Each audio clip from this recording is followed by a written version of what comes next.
kids, comics. Silver-haired Bronze Age babe here, yakking about our comic book collection, and today I'm going to give the 2024 tour of the comic book room because it keeps changing, and I know everyone who has a comic book room has the exact same experience. I'm going to give everyone fair warning that this room is basically a tribute to Neal Adams.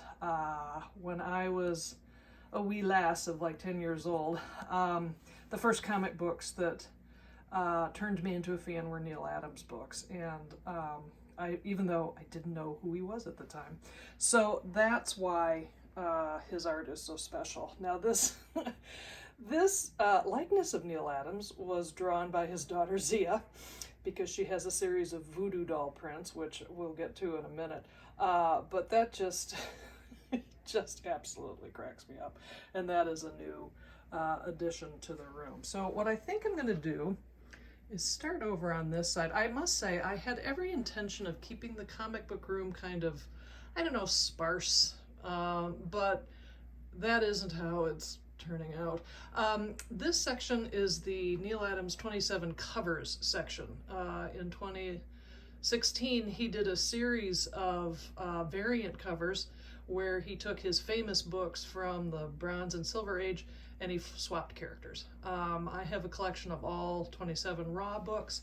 I am working on getting all those books signed as well. And so I have a couple prints of that, and the hunt continues. But I'm really pleased with how that section of the wall is turning out. Now on the walls, what I try and do is keep them for signed Neal Adams pieces. We slide over to the vintage section of this wall, where the books in the black frames are raw books. The Batman and the Green Lantern book, those are signed, but those are facsimiles. That print of the Bat Gang is it is lovely, and that's signed as well. And then we get over to some of the prints that I have of famous Neal Adams covers from back in the day, and those are just, again, very special favorite covers of mine. Over here, the black short boxes, the basement is basically where I keep my run filler and reader copy books. I have a pretty significant Superman collection and Lois Lane collection that I keep up in my attic. But all the other stuff, for the most part, is down here. I do have a signed copy to Sarah from Neal Adams of the Superman Muhammad Ali print, which is just terrific. The variant covers book, I wish that was signed, but not to be. Neal's visage is sitting atop a bunch of books that are signed by Neal. I'm running out of space. So some of these books used to be on a shelf, but they're sitting on the floor for the time being, which means I'm probably going to have to put up more shelves.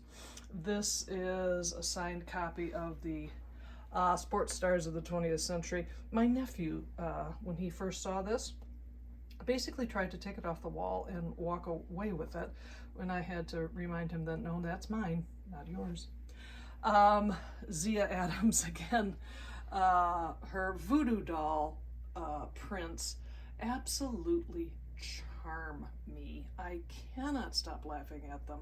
They're colorful and they're fun, and to me that's what comic art is all about. This is an original, this isn't a print, this is an original piece of Man Bat that Zia did, and I got that recently, and boy howdy do I love that. The Dead Man thing is just funny, and so is Batman.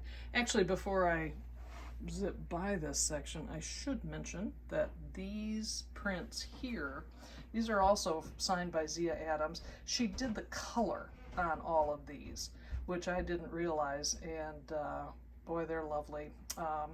And I have a bunch of them, and I'm gonna have to figure out how to display those, but oh, and there's a set of the Lois Lane Enemy of the People books. I think those are going to be donated. I already have that, and long reason why I have two, but I'm going to donate those to the University of Colorado at Boulder for their Women in Comics special collection. This is the Ra's al Ghul shelf. This print has a Neal Adams signature and a Batman head sketch remark on it. So that is divine.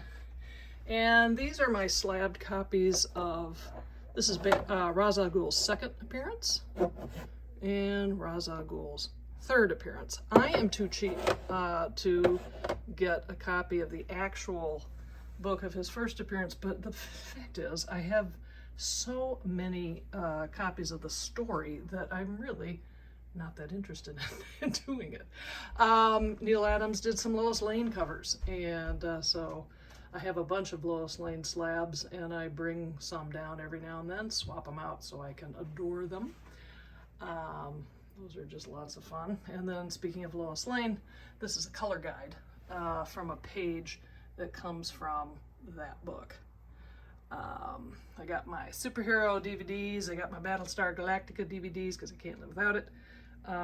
Big fan of Lord of the Rings, big fan of Star Wars.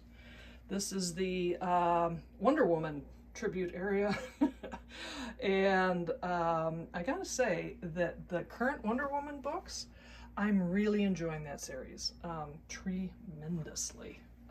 So it's fun for me to actually be able to read a current comic and understand what's going on. This box was when we redid the basement to hide the mechanicals in there, and I thought, well, that's okay, but how about we try and cover it up even more?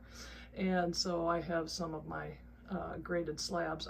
I sent some books of mine away to CGC a few years ago to see what would happen. And I like them. I like having slabs. My collection is basically, I like everybody. Give me a slab, give me raw copies. I'm cool with it. And then this wall really is kind of the Neal Adams modern day section. These prints I purchased through Continuity Studios.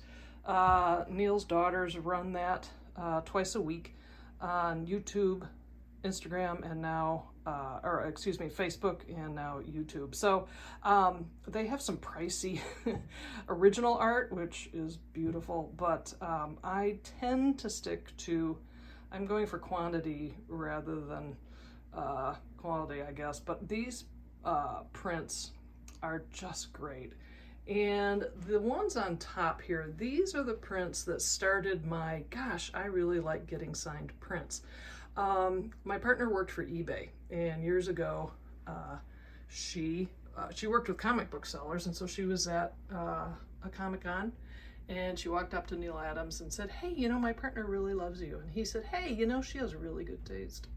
So she came back with these that are signed for Sarah from Neal Adams, and they're just, I love them so much. I really do, and that's what started me on really kind of, the beauty of having prints and getting them signed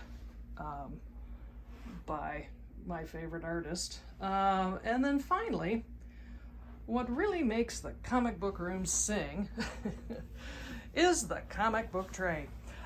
This is where I keep facsimile books, and I keep it here on this ottoman so that anytime someone comes down to spend some time in the comic book room, hey, you want to read a book? That's what facsimiles are for. So I just love having all these lovely books at the ready, so you don't have to battle with a plastic bag and a board if you want to read a good comic book story. So there it is. That is Comic Book Room Tour 2024. As is typical with comic book collectors, the room always changes. So no doubt there will be future room tours as I show off more of what I love about comic book collecting. Well, there you have it. Thank you so much for stopping by. I'll see you next time.